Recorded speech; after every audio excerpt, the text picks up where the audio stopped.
नमस्कार दोस्तों, bank promotion exams guide में आपका स्वागत है। आज हम हाउसिंग फाइनेंस से जुड़े आरबीआई के बेहद जरूरी नियमों और गाइडलाइंस को समझेंगे। ये वो टॉपिक है जहां छोटी सी गलती से भी मार्क्स कट सकते हैं, तो चलिए इन रूल्स को पक्का करते हैं।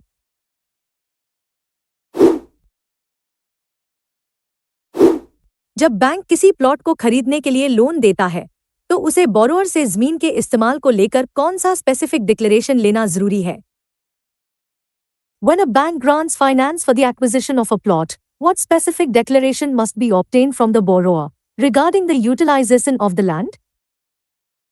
Option A. The borrower intends to sell the plot within 3 years for a profit. Option B. The borrower intends to use the plot for commercial agriculture. Option C. The borrower intends to construct a house on the said plot within a period laid down by the bank. Option D. The borrower guarantees that the plot is free from all municipal taxes.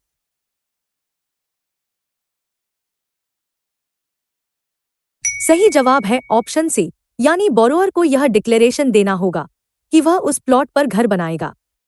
Bank केवल plot खरीदने के लिए finance तभी करता है जब ग्राहक यह लिखित में दे कि वह बैंक द्वारा तय की गई समय सीमा के भीतर वहां घर का निर्माण करेगा। मान लीजिए, अगर मिस्टर शर्मा केवल निवेश के लिए जमीन खरीदना चाहते हैं, तो बैंक उन्हें हाउसिंग लोन के तहत प्लॉट लोन नहीं दे सकता। यह नियम इसलिए है ताकि हाउसिंग लोन का इस्तेमाल सट्टेबाजी या स्पेक्यूलेशन के लिए न हो। उद्देश्य वास्तविक घर बनाना होना चाहिए। चलिए अब देखते हैं कि अनऑथराइज्ड कंस्ट्रक्शन को रोकने के लिए बैंकों को क्या सावधानियां बरतनी पड़ती हैं। अनऑथराइज्ड कंस्ट्रक्शन से बचने के लिए जब कोई आवेदक घर बनाने के लिए क्रेडिट फैसिलिटी मांगता है, तो इनमें से कौन सी शर्तें पूरी होनी चाहिए? Regarding safeguards against unauthorized construction, which of the following requirements must be met when an applicant approaches a bank for a credit facility to construct a house? 1. A copy of the sanction plan by the competent authority must be obtained before sanctioning the loan. 2. An affidavit cum undertaking must be obtained, stating the construction shall strictly follow the sanction plan. 3. An architect appointed by the bank must certify at various stages that construction is strictly as per the sanction plan. 4. The completion certificate must be obtained within 3 months of completion of construction. Option A, 1 and 2 only. Option B, 1, 3 and 4 only. Option C, 2 and 3 only. Option D, 1, 2, 3 and 4.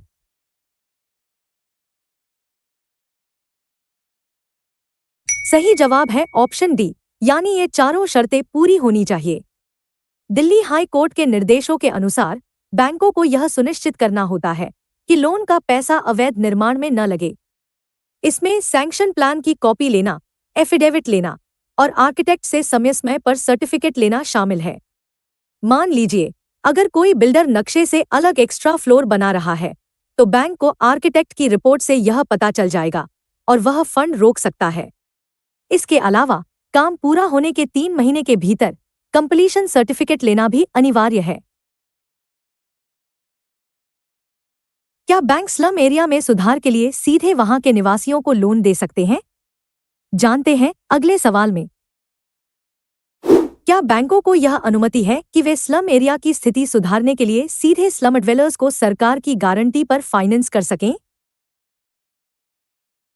Banks are permitted to finance construction meant for improving conditions in slum areas directly to slum dwellers on the guarantee of the government.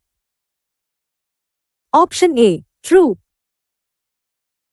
Option B, false. Option C, true, but only if the loan exceeds rupees 20 lakh. Option D, false. Banks can only lend to slum clearance boards.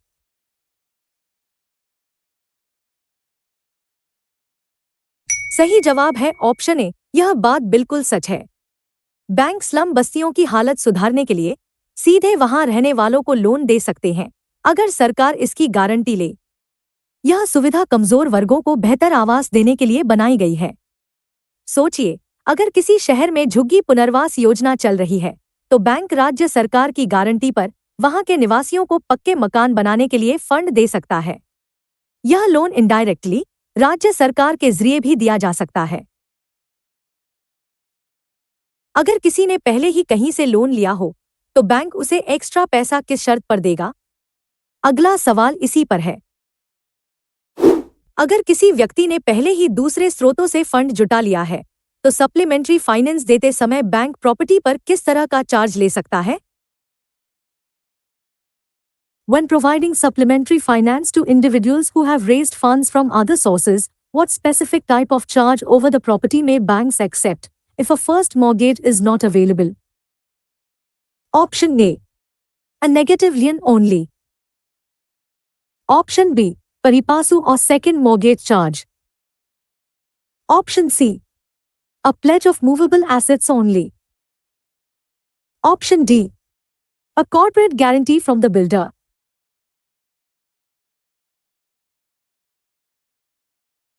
सही जवाब है option B, यानी bank पासिपासु या second mortgage charge स्वीकार कर सकता है।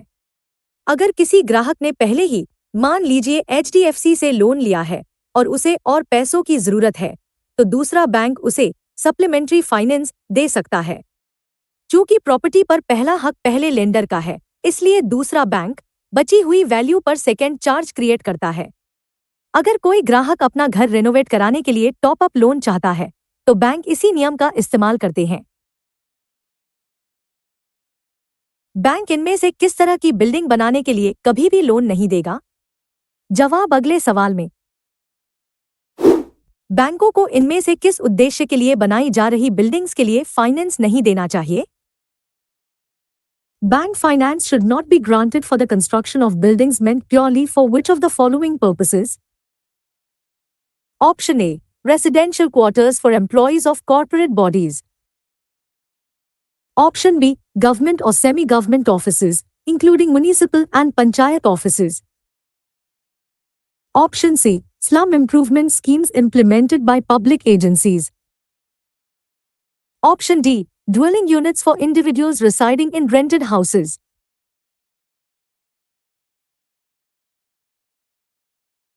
सही जवाब है ऑप्शन बी, यानी सरकारी या अर्धसरकारी दफ्तरों के निर्माण के लिए।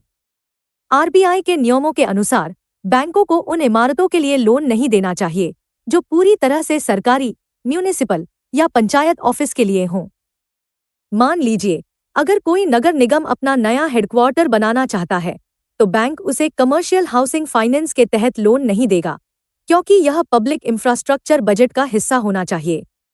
बैंकों का पैसा कमर्शियल और रेजिडेंशियल प्रोजेक्ट्स के लिए होता है, न कि सरकारी दफ्तरों के लिए। चलिए अब क्वेश्चन 1 से 5 तक का एक क्विक रिवीजन करते हैं ताकि ये नियम पक्के हो जाएं।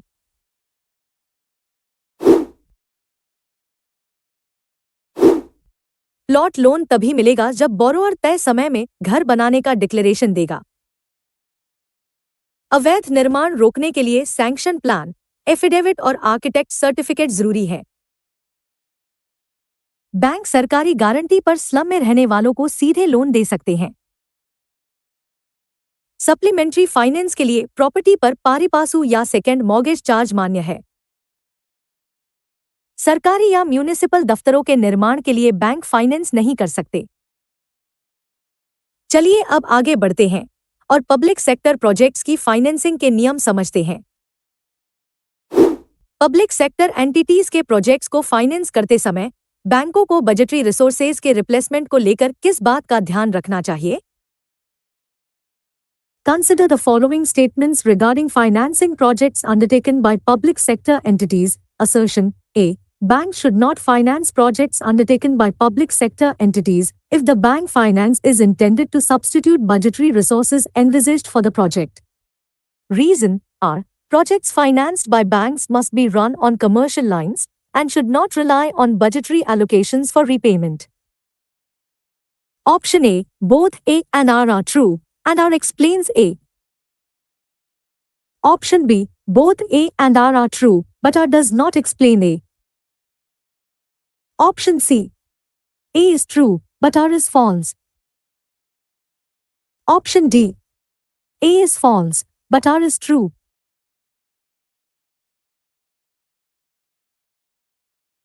सही जवाब है ऑप्शन ए, यानी दोनों बातें सही हैं और कारण भी सही है।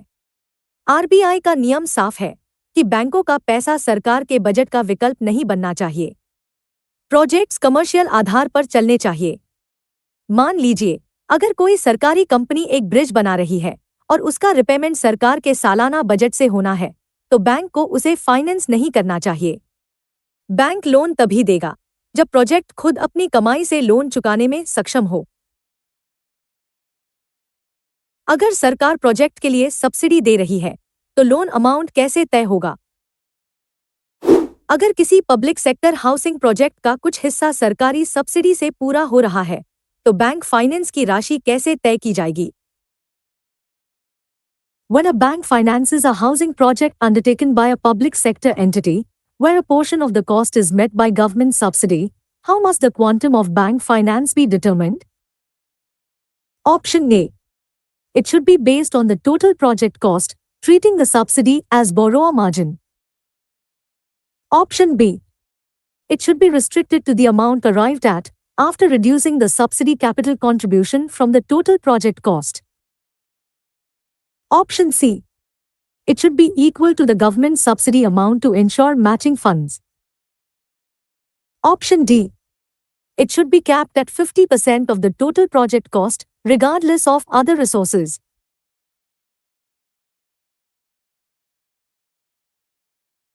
सही जवाब है ऑप्शन बी।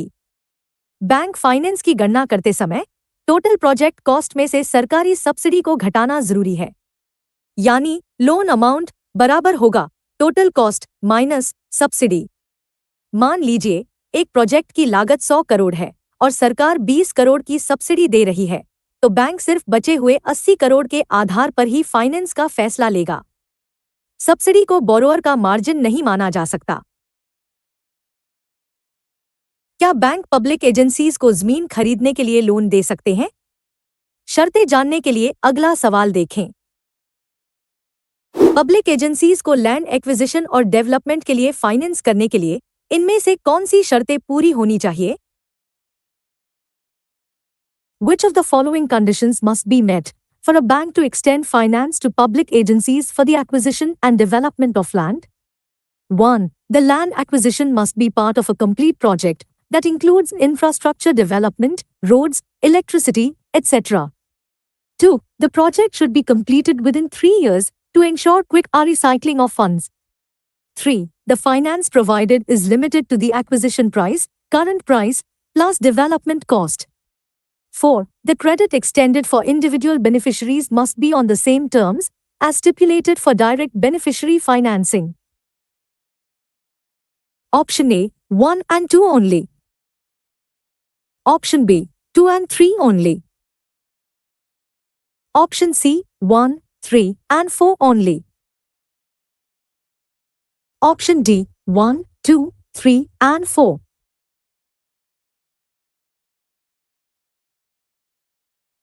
सही जवाब है ऑप्शन डी, ये चारों शर्तें अनिवार्य हैं। बैंक पब्लिक एजेंसीज जैसे विकास प्राधिकरण को जमीन खरीदने के लिए लोन दे सकते हैं, लेकिन केवल तभी जब यह एक पूरे प्रोजेक्ट का हिस्सा हो जिसमें सड़कें और बिजली जैसी सुविधाएं शामिल हों। मान लीजिए, कोच्चि डेवलपमेंट अथॉरिटी एक टाउनशिप बना रही है, तो उसे 3 साल के अंदर प्रोजेक्ट पूरा करना होगा ताकि फंड्स रोटेट होते रहें। साथ ही अंतिम लाभार्थियों को लोन उन्हीं शर्तों पर मिलेगा जो डायरेक्ट फाइनेंसिंग के लिए हैं। पब्लिक एजेंसी को तो जमीन के लिए लोन मिल सकता है, लेकिन क्या प्राइवेट बिल्डर को मिल सकता है? कमर्शियल बैंक प्राइवेट बिल्डर्स को इनमें से किस काम के लिए फंड बेस्ड या नॉन फंड बेस्ड फैसिलिटी बिल्कुल नहीं दे सकते? While commercial banks may extend credit to private builders for construction services, they are explicitly prohibited from extending fund-based or non-fund-based facilities for which of the following purposes? Option A, purchase of cement and steel. Option B, payment of architect fees. Option C, acquisition of land. Option D, construction of labor camps.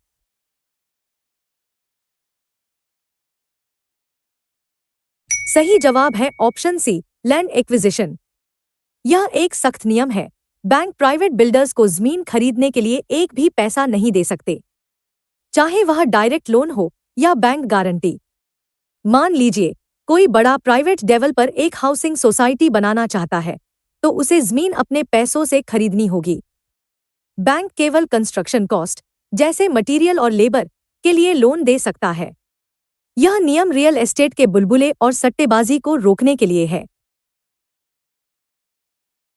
NRI को loan देने वाली intermediaries के लिए क्या नियम है? अगला सवाल इसी पर। हाउसिंग फाइनेंस इंटरमीडियरी एजेंसीज के बारे में इन कथनों पर विचार करें। क्या एनआरआई को लोन देने के लिए उन्हें आरबीआई की अनुमति चाहिए? Consider the following statements regarding lending to housing intermediary agencies. Assertion A. Banks must ensure that a housing finance intermediary agency is specifically authorized by the RBI before granting it a term loan for on lending to non-resident Indians, NRIs. Reason A.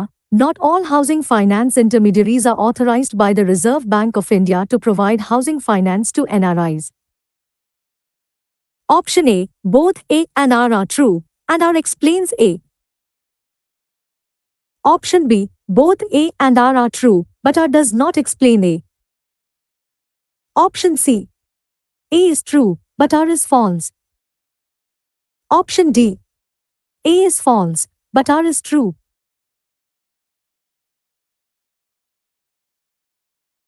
सही जवाब है option A, दोनों सही हैं। Bank housing finance कंपनियों को loan देते हैं ताकि वे आगे लोगों को लोन दे सकें। लेकिन अगर वह कंपनी एनआरआई को लोन देना चाहती है, तो उसके पास आरबीआई का स्पेसिफिक ऑथोराइजेशन होना चाहिए। हर हाउसिंग फाइनेंस कंपनी के पास यह पावर नहीं होती। इसलिए बैंक को लोन देने से पहले यह चेक करना जरूरी है कि क्या उस इंटरमीडियरी के पास एनआरआई को फंड करने का लाइसेंस है या नहीं। चलिए क्वेश्चन 6 से 10 तक के कॉन्सेप्ट्स को तेजी से रिवाइज कर लेते हैं।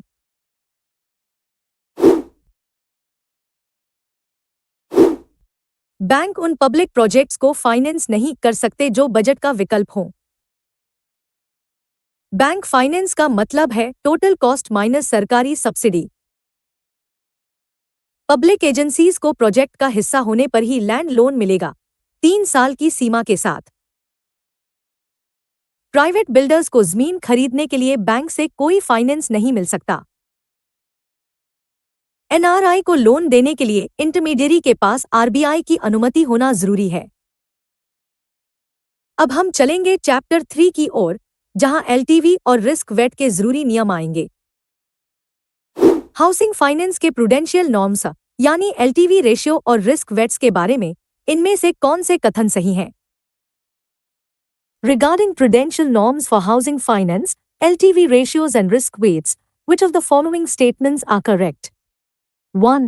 For individual housing loans above Rs 75 lakh, the LTV ratio is capped at 75% with a risk weight of 50%. 2. Stamp duty and registration charges may be included in the property cost for LTV calculation, only if the dwelling unit cost does not exceed Rs 10 lakh. 3.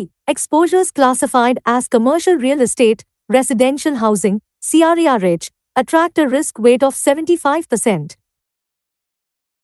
Option A, 1 and 2 only. Option B, 1 and 3 only. Option C, 2 and 3 only. Option D, 1, 2 and 3.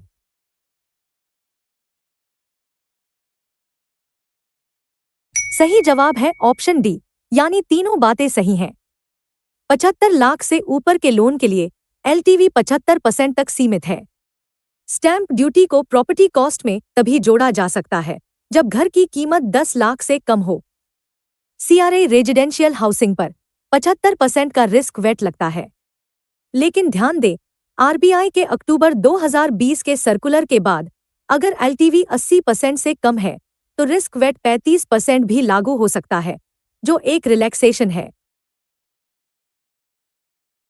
क्या builder को पैसे देने से पहले bank को construction stage का इंतजार करना चाहिए या पेमेंट स्टेज का?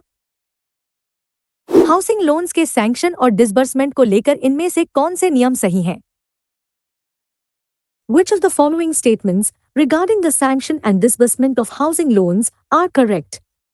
1. Upfront disbursals, example 80/20 schemes, are discouraged as they carry higher risks of fund diversion and disputes.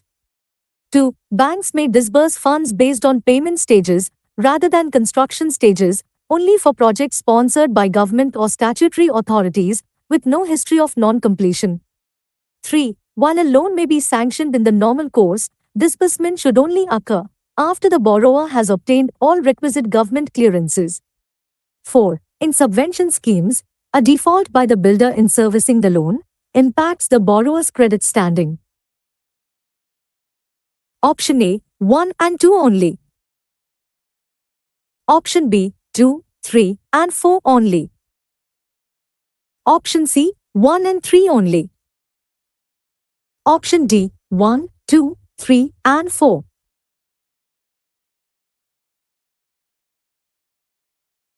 सही जवाब है ऑप्शन डी, सभी कथन सही हैं। 80/20 जैसी स्कीम्स में फंड डाइवर्जन का खतरा होता है, इसलिए बैंक इन्हें अवॉइड करते हैं। सरकारी प्रोजेक्ट्स में पेमेंट स्टेज पर पैसा दिया जा सकता है, लेकिन प्राइवेट में कंस्ट्रक्शन स्टेज पर ही। डिसबर्समेंट तभी होगा जब सारे क्लियरेंस मिल जाएं। याद रखिए, सबवेंशन स्कीम में अगर बिल्डर डिफॉल्ट करता है तो भी सिबिल स्कोर बोरोअर का ही खराब होगा। बॉम्बे हाई कोर्ट के अनुसार बिल्डर्स को अपने विज्ञापनों में क्या जानकारी देनी जरूरी है? बिल्डर के ऑब्लिगेशंस और बैंकों के सेफगार्ड्स के बारे में इनमें से कौन सी शर्तें पूरी होनी चाहिए? Regarding builder obligations and bank safeguards, which of the following requirements must be met? 1. Builders must disclose in their advertisements and brochures the name of the bank to which the property is mortgaged. 2. Banks must not release funds to a builder unless the builder undertakes to provide a no objection certificate (NOC) for the sale of flats. Option A, 1 only. Option B, 2 only. Option C, both 1 and 2. Option D, neither 1 nor 2.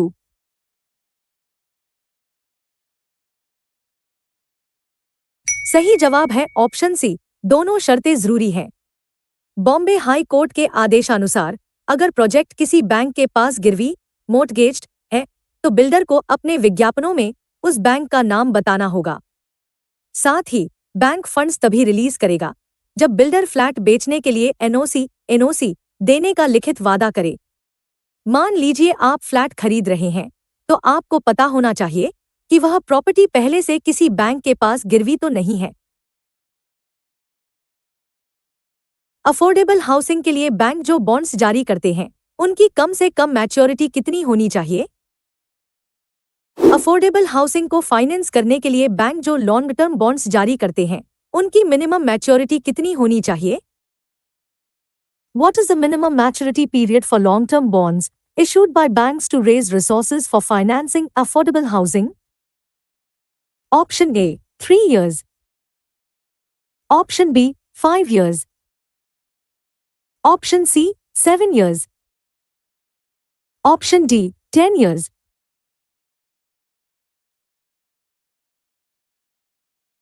सही जवाब है option C, यानी 7 साल। Bank affordable housing और infrastructure को finance करने के लिए जो रिसोर्सेज जुटाते हैं, उनके लिए वे लॉन्ग टर्म बॉन्ड्स जारी कर सकते हैं। नियम यह है कि इन बॉन्ड्स की मैच्योरिटी कम से कम 7 साल होनी चाहिए। यह लंबी अवधि के प्रोजेक्ट्स को स्टेबल फंडिंग देने के लिए किया जाता है। नेचुरल डिजास्टर्स से बचने के लिए बैंकों को कौन सा कोड फॉलो करने की सलाह दी जाती है? प्राकृतिक आपदाओं यानी नेचुरल डिजास्टर्स के खिलाफ इमारतों की सुरक्षा के लिए बैंकों को BIS द्वारा बनाए गए किस कोड का पालन करना चाहिए? Banks are advised to adhere to the guidelines formulated by the Bureau of Indian Standards (BIS) regarding the safety of buildings against natural disasters. What is this code called? Option A, the Real Estate Regulation Code. Option B. The National Building Code, NBC. Option C. The Housing Safety Standards, HSS. Option D. The Disaster Management Protocol, DMP.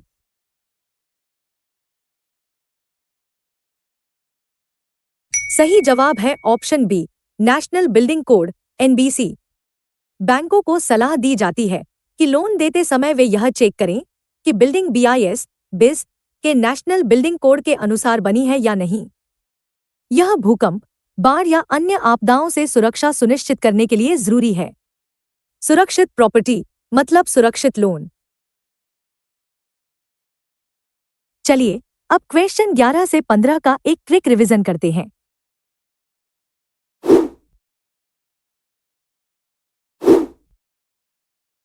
$75 lakh से ऊपर के loan का LTV 75% होगा। Stamp duty cost में तभी जुड़ेगी जब घर 10 लाख तक का हो। डिस्बर्समेंट कंस्ट्रक्शन स्टेज के हिसाब से होगा। 80-20 जैसी अपफ्रंट स्कीम्स मना है। बिल्डर्स को विज्ञापनों में यह बताना जरूरी है कि प्रॉपर्टी किस बैंक के पास गिरवी है। अफोर्डेबल हाउसिंग बॉन्ड्स की मैच्योरिटी कम से कम 7 साल होनी चाहिए। डिजास्टर सेफ्टी के लिए नेशनल बिल्डिंग कोड का पालन करना चाहिए। अब बचा है हमारा आखिरी सवाल और उसके बाद सेशन का रैप अप। तैयार रहें। फेयर लेंडिंग प्रैक्टिसेज और डॉक्यूमेंटेशन के संबंध में बैंकों के लिए इनमें से कौन से नियम अनिवार्य हैं?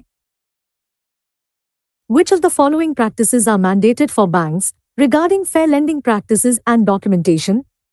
1. Banks must comply with instructions on the Key Fact Statement (KFS) for loans and advances. 2. Banks must ensure reasonableness and transparency in the disclosure of penal interest charges. 3. Banks should follow guidelines on responsible lending conduct regarding the release of property documents upon repayment. Option A, 1 and 2 only. Option B, 2 and 3 only. Option C, 1 and 3 only. Option D, 1, 2 and 3.